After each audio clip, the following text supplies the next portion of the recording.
Dans cette vidéo, je vais t'expliquer la stratégie complète pour avoir 4000 heures de visionnage cette année 2022. Premier élément, le plus simple que tu puisses faire, c'est faire des vidéos.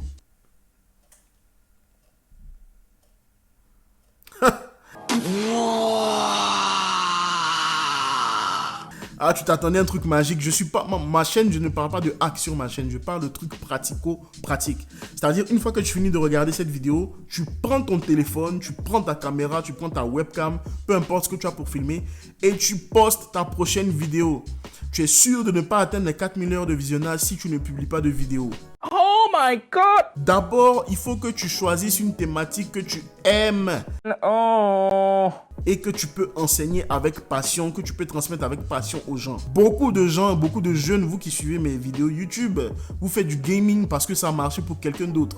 Mais est-ce que tu es vraiment passionné de gaming au point de vouloir faire ça sur 5 ans, 10 ans, 15 ans, 20 ans? Si la réponse est non, oublie le gaming, fais autre chose. Peut-être que tu as envie de faire du gaming, mais tu es passionné de football. Tu peux montrer aux gens comment s'améliorer au foot, par exemple. Peut-être que tu es passionné d'échecs, de guitare, de piano. Alors fais des vidéos plutôt sur le piano au lieu de penser que tout le monde peut réussir dans le gaming. Parce qu'une fois que tu choisis ta thématique, tu vas attirer à toi une audience particulière. Donc on va faire un cas pratique. Mathématiques, c'est j'aide les étudiants à gérer leur budget. Ça, c'est mathématiques. Donc je vais parler d'argent avec les étudiants, je vais parler de bonnes affaires, de bons plans, etc. Comment les étudiants fonctionnent? Quelles sont les sources de revenus des étudiants? Quels sont les budgets des étudiants? Quelles sont les difficultés que les étudiants ont à gérer un budget, à avoir des loisirs, à voyager, tout ça, etc. Tout ça, ça rentre dedans. Et une fois que j'ai pu identifier au moins 15 à 30 idées de vidéos pour ces étudiants-là avec des problématiques précises. Donc, comment manger avec 50 € par mois? Comment manger avec 100 € par mois?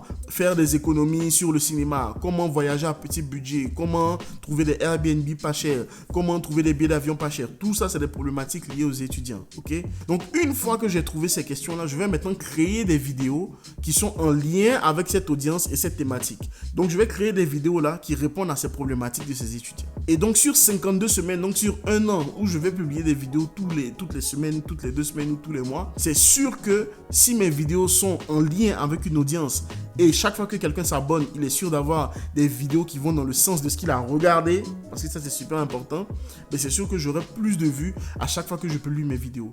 Plus de vues signifie plus de watch time et plus de watch time signifie on va de plus en plus vers les 4000 heures de visionnage. Parce que quelqu'un qui va découvrir ta vidéo, il va s'abonner à ta chaîne à cause de la vidéo qu'il a regardée. Donc si je parle de budget pour les étudiants et ma prochaine vidéo c'est les NFT, le Bitcoin, le dropshipping, ça peut concerner quelques étudiants, mais pas ceux qui se sont abonnés à la base pour la gestion de l'argent. Voilà pourquoi on parle toujours de choisir une thématique, choisir une niche. Et une fois maintenant que tu as trouvé ton audience, ta thématique, il faut maintenant que tu maximises les formats de vidéos sur ta chaîne YouTube. Et là, je vais te donner 3 formats que tu peux utiliser.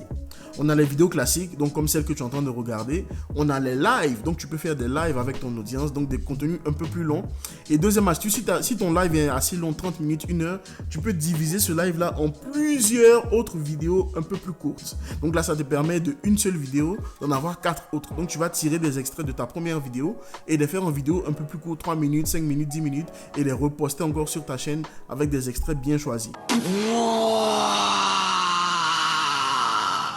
Et il y a les YouTube Shorts. Donc les YouTube Shorts pour attirer le maximum de personnes, les lives pour maintenir le lien avec la communauté et les vidéos un peu plus courtes, un peu plus longues comme celle-ci pour permettre d'enseigner un peu plus de choses à cette audience-là. Et une fois que tu commences à rentrer dans cette routine-là, naturellement ton watch time va augmenter au fur et à mesure et aller vers les 4000 heures de visionnage. Maintenant, comment faire pour avoir les 1000 abonnés qui est une des conditions pour avoir la monétisation sur YouTube? Clique sur cette vidéo-là dans laquelle je t'explique comment avoir 1000 abonnés cette année 2022 avec ma méthode pas à pas.